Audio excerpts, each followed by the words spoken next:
আসলে আমার কাছে মনে হয় যে পিয়ারের অ্যাব্রিভিয়েশনটা সম্ভবত মানে পেছনের রাস্তা দিয়ে গদিতে যাওয়া। যারা এক বছর জুড়ে সনদ তৈরি করতে পারে না তারা কিসের সংস্কার করবে আর তারা কিসের ঐক্যমতে যাবে? আমাদের যে প্রধান উপদেষ্টা এবং তার সাথে তার দল এনসিপি এবং তার উপদেষ্টা মণ্ডলী এরা আসলে কোনো সুষ্ঠু সুন্দর নির্বাচন বাংলাদেশে চায় না। তারা ধরেই নিয়েছে যে যদি এখন ইলেকশন হয় তাহলে বিএনপি ম্যাক্সিমাম ভোট পাবে এবং পেয়ে তারা সংখ্যাগরিষ্ঠ দল হিসেবে সংসদে আসবে। এখন আমার কথা হলো যে প্রধান উপদেষ্টা বা নির্বাচন কমিশনার তাদের কি দায়িত্ব এটা যে কোন দল ভোট পেল কোন দল ভোট পেল না, কোন দল জিতবে কোন দল জিতবে না এটা দেখা, নাকি তাদের দায়িত্ব হচ্ছে একটা সুষ্ঠু সুন্দর ইলেকশন দেশকে উপহার দেওয়া? আরও বলছি, এখন দেখেন নানান ছলছুতো চলছে। নতুন একটা কথা শুরু করেছে পিআর পদ্ধতি, মানে সংখ্যানুপাতিক। হ্যাঁ, মানে এই যে পিআর পদ্ধতি, আসলে আমার কাছে মনে হয় যে পিআরের অ্যাব্রিভিয়েশনটা সম্ভবত মানে পেছনের রাস্তা দিয়ে গদিতে যাওয়া। এই পিআর যদি আমি এইভাবে বলি যে পিআর পেছনের রাস্তা দিয়ে গদিতে ঢোকা, এই সমস্ত দিয়ে চলবে না, এই সমস্ত টাল বাহানা করে চলবে না। একদম স্পষ্টভাবে বলে দিতে চাই, যত দ্রুত ইলেকশন হবে তত দেশের মঙ্গল এবং যে সরকার আছে বর্তমান তাদেরও মঙ্গল।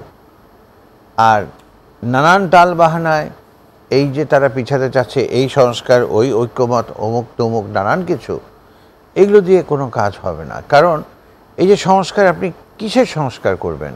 সংস্কার করার পরে ধরেন দীর্ঘদিন ধরে আপনি সংস্কার করলেন, তারপর দিন উনি ক্ষমতায় আসলো, উনি এসে প্রথম কাজটাই করলো যে যা সংস্কার হয়েছে সব বাতিল। তো তখন আপনার এই সংস্কারের কী মূল্য থাকলো? মূল কারণটা হচ্ছে একটি নির্বাচিত সরকার যদি না থাকে তাহলে তাদের অ্যাকাউন্টেবিলিটিও থাকে না এবং তারা কিন্তু ওই স্টেকে যেতে পারে না। জনাব রওনক হোসেন, আপনি বলছিলেন কিন্তু যে এখানে সরকারের একটি স্বার্থ রয়েছে। আসলে স্বার্থটা কি? নির্বাচন প্রথম স্বার্থ হলো, এখন আজকে আপনি এখানে বসে আছেন, কালকে যদি আপনাকে প্রোটোকল দিয়ে নিয়ে যায়, নিয়ে আসে, বিশাল একটা বাড়িতে থাকার সুযোগ করে দেয়, অঢেল টাকার সুযোগ পেয়ে যান আপনি, তো সেটা কি আপনি কি বলবেন? এখন এই সরকারের উচিত ছিল দ্রুততম সময়ে ইলেকশনটা দিয়ে চলে যাওয়া।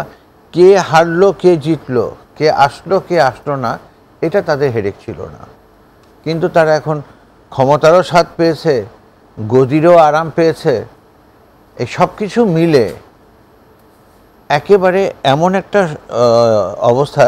গতকালই আমি একটা চ্যানেলে ছিলাম, সেখানে জুলাইয়ের এক নেত্রী জাহাঙ্গীরনগরের, সে যেভাবে হতাশা এবং উষ্মা প্রকাশ করলো, এটা খুব দুঃখজনক যে 12 মাস যেতে না যেতে, 1 বছরও কিন্তু হয়নি এখনো পুরোপুরি, যেতে না যেতে আমরা এই অবস্থায় চলে গেলাম।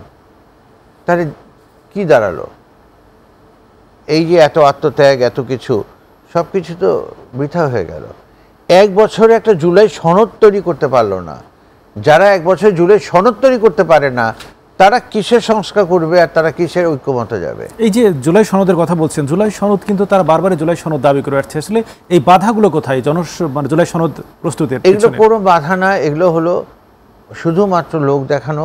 এবং আমি বললাম তো, এখন যেটা হয়ে গেছে কি, ডিরেক্টলি বিএনপিকে টার্গেট করে তারা এগোচ্ছে এবং যতই ওনার প্রীতি থাকুক বা যতই তাদের চেষ্টা থাকুক না কেন, বিএনপিকে সরিয়ে বিএনপিকে হটিয়ে ওখানে এনসিপি বা জামাত আসতে পারবে না।